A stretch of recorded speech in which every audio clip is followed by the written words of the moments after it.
ఇంకా ఆశ్చర్యం ఏమిటి తెలుసా, ఇప్పుడు ఇంకా విచిత్రం, నిజంగా అన్నిటికన్నా విచిత్రం ఏమిటంటే ఇప్పుడు ఆయన సర్వే చేయించే కార్యక్రమం ఏదైతే చేస్తూ ఉన్నాడో సర్వేరాలు లేవు. సర్వేరాలు లేవు. అంటే ఏ రాయి పడితే ఆ రాయి పెట్టుకోవడము, అదే సర్వే రాయి అని చెప్పి రేపు పొద్దున ఎవడైనా కానీ చూపించవచ్చు. సర్వేరాలు లేకుండా సర్వే చేయించే కార్యక్రమం చేస్తాను. ఎంత విచిత్రమైనవాడు, ఎంత విచిత్రమైనవాడు. సర్వేరాళ్ళు ఉండకపోతే సర్వే ఎలా జరుగుతుంది? ఏ రాయి పడితే ఆ రాయి నాటితే సర్వే చేసినట్టేనా? సర్వేరాళ్ళు డిస్టింక్ట్గా లేకపోతే ఎవరు పడితే వాళ్ళు రాళ్ళు మార్చరా? ఏ రాయి పడితే ఆ రాయి ఇదే సర్వే రాయి అని అనరా? ఈ రోజుకి కూడా 100 సంవత్సరాల కిందట బ్రిటిష్ వాళ్ళు సర్వే అప్పుడు నాటిన రాళ్ళు ఈ రోజుకి కూడా అక్కడక్కడ కనిపిస్తాయి. That is the prominence and that is the importance, that is the significance of the survey stones, distinct survey stones.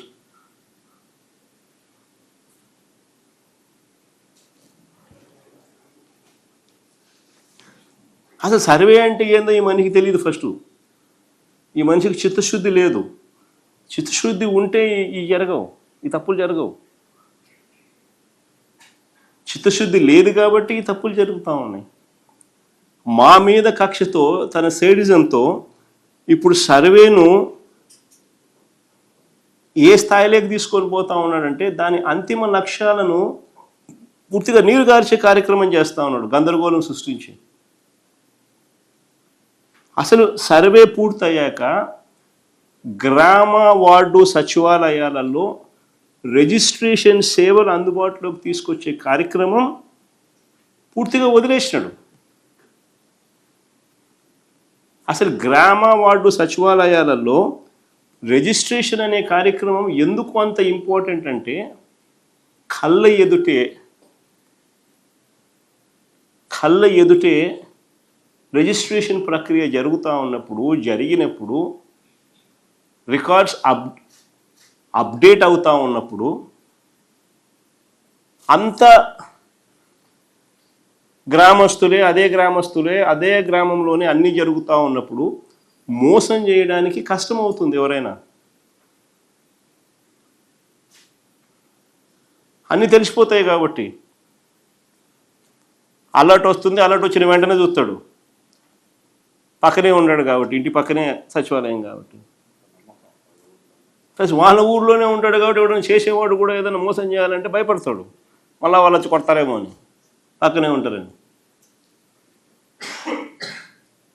అది ఫైనల్ ఉద్దేశం. అలాంటి ఆ ఫైనల్ ఉద్దేశాన్ని కూడా నీరుగారుస్తూ ఉన్నాడు.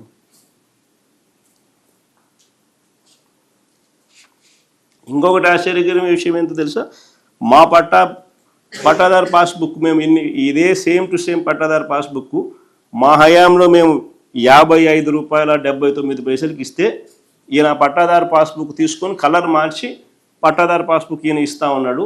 దాని ఖర్చు ₹76, అంటే ₹20 మార్జిన్. మా హయాంలో 56, ఇప్పుడు 76, ₹20 కమిషన్.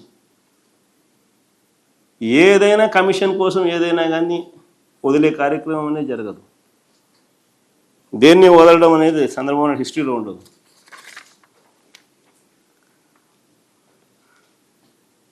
అన్నిటికన్నా ఇంకా ఆశ్చర్య కలిగించే విషయం ఏమిటో తెలుసా, అసలు 22A గురించి చంద్రబాబు నాయుడు మాట్లాడడం.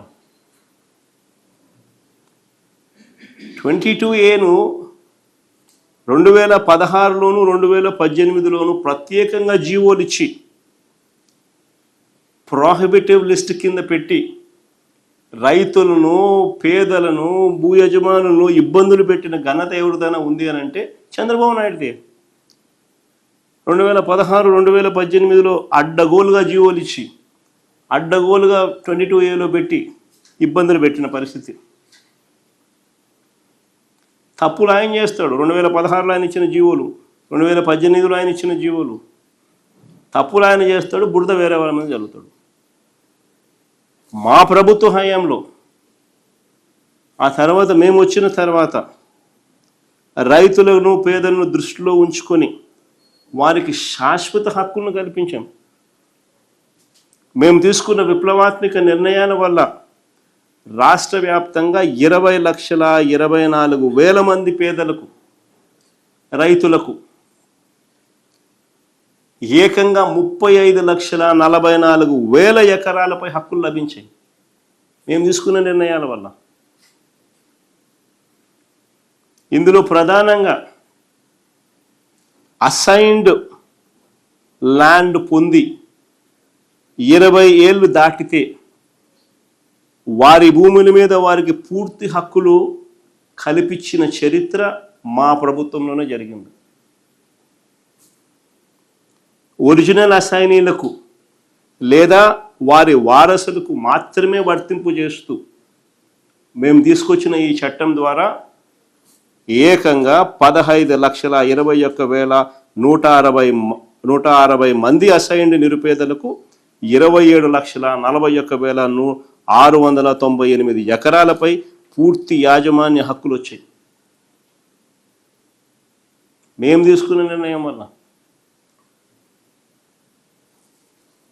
చుక్కల భూములకు సంబంధించి మరో 97,000కు పైగా కుటుంబాలకు చెందిన 2,06,171 ఎకరాలు మా వల్ల హక్కులు వచ్చినాయి. మేము తీసుకున్న ప్రోయాక్టివ్ నిర్ణయాల వల్ల హక్కులు వచ్చినాయి. చంద్రబాబు నాయుడు గారు 22A పెట్టి ప్రొహిబిటివ్ లిస్టులో పెట్టి ఇబ్బందులు గురి చేస్తే షరతులు గల భూములు సంబంధించి 22,000 మంది రైతులకు, వారికి సంబంధించి మరో 35,000కు పైగా ఎకరాల భూమి మీద వారికి హక్కులు వచ్చినాయి. షరతులు గల భూముల మీద 22,000 మంది రైతులకు మంచి జరిగిస్తూ 35,000 ఎకరాలకు భూముల మీద హక్కులు కలిగించాం. విలేజ్ సర్వీస్ ఇనాం భూముల కింద 1,58,000 ఎకరాలకు సంబంధించి మరో 1,61,000 మందికి మేలు జరిగిస్తూ హక్కులు కల్పించాం. వీటి అన్నింటినీ కూడా నిషేధిత జాబితాలో నుంచి తొలగించి రైతులకు, పేదలకు మేలు మేం చేస్తే, చంద్రబాబు నాయుడు సృష్టించిన కష్టాల నుంచి మేం బయటకు తీస్తే, ఈ మనిషి 22A గురించి మొన్న ఎప్పుడో మాట్లాడతాడు మేం పెట్టామని. బుద్ధి జ్ఞానం ఉండి అబద్ధాలు చెప్పేదానికైనా హద్దు పొద్దు ఉండాలి. ఇంత దారుణమైన అబద్ధాలు ఆడుతూ ఉంటే చంద్రబాబు నాయుడు అసలు ఈయన మనిషేనా అని. మా ప్రభుత్వ హయాంలో, చంద్రబాబు నాయుడు ప్రభుత్వ హయాంలో 1 సెంటు కూడా భూమి ఒక్కరికి ఇవ్వాల, ఒక రైతుకి కానీ ఒక పేదవాడికి కానీ 1 సెంటు భూమిలా. మా ప్రభుత్వ హయాంలో మేము వచ్చిన తర్వాత కొత్తగా 42,307 మంది రైతులకు 46,463 ఎకరాల అసైన్డ్ భూములు కొత్తగా మేము పంపిణీ చేసినాం. ట్రైబల్ ప్రాంతాల్లో ROFR పట్టాల కింద 1,54,000 గిరిజన కుటుంబాలకు 3,26,000 ఎకరాలపై హక్కు కల్పించింది మా ప్రభుత్వంలో. జరిగింది మా ప్రభుత్వంలో. ఈ మనిషి చంద్రబాబు నాయుడు క్రెడిట్ స్టోరీలో భాగంగా 22A మేమంటాడు, మేము పెట్టినామంటాడు. ఏది మాట్లాడుతున్నాడు? QR కోడ్ ఆయన అంటాడు, పోర్టల్ అంటాడు, బ్లాక్ చైన్ అంటాడు, మన్నంటాడు, పాడంటాడు. చేసింది బొత్తిగా ఏమీ లేదు. ఇంత దారుణమైన అబద్ధాలు, వక్రీకరణలు చేయడము, ప్రజలను తప్పుదో పట్టించడము, ఎన్నికలకు ముందు కూడా ఇదే మాదిరి దుష్ప్రచారాలు చేస్తూ అడ్వర్టైజ్మెంట్లు ఇవ్వడము, IVRS కాల్స్ చేయించడము, ప్రజలను భయభ్రాంతులను గురి చేయడము, మన సిగ్గు లేకుండా ఆయన అధికారంలోకి వచ్చిన వెంటనే ఈ పనులన్నీ చేసినందుకు 400 కోట్లు కేంద్ర ప్రభుత్వం రివార్డు ఇస్తే అది ఆయన వల్లే జరిగింది, ఆయన వల్లే రివార్డు వస్తూ ఉంది అని చెప్పి ఆయన క్రెడిట్ తీసుకోవడము. మళ్ళీ ఆ పాస్బుక్లు చూస్తే మేము ఇచ్చిన పాస్బుక్లు, ఆయన ఇచ్చిన పాస్బుక్లు సేమ్ టు సేమ్. అయ్యే QR కోడ్లు, అయ్యే లాటిట్యూడ్స్, లాంగిట్యూడ్స్తో జియో ట్యాగింగ్ చేసి ఉన్న ల్యాండ్ పార్సిల్లు, డిస్టింక్ట్ ల్యాండ్ పార్సల్ నెంబర్లు, land maps, including reference to Mee Bhoomi AP government portal, మేము తీసుకొచ్చిన మార్పులు అయ్యే రెఫరెన్స్ ఇస్తూ. సరే, రెండో టాపిక్లోకి తీసుకెళ్తూ, ఈ మధ్యకాలంలో జరిగిన ఒక దారుణమైన ఘటన, నిజంగా ఒక రెడ్ బుక్ రాజ్యాంగం అన్నది నిజంగా ఈ రాష్ట్రంలో ఏ స్థాయికి పోయింది అని చెప్పడానికి ఇదొక చిన్న నిదర్శనం, ఇదొక చిన్న ఉదాహరణ. పెన్నెల్లి గ్రామం అనేది ఒక గ్రామం, గురజాల కాన్స్టిట్యున్సీ, గురజాల నియోజకవర్గం. ఇందులో సర్పంచ్ మావాడు, 3 ఎంపీటీసీలు ఉన్నారు, 3 ఎంపీటీసీలు మా వాళ్ళే, వైసీపీ వాళ్ళు.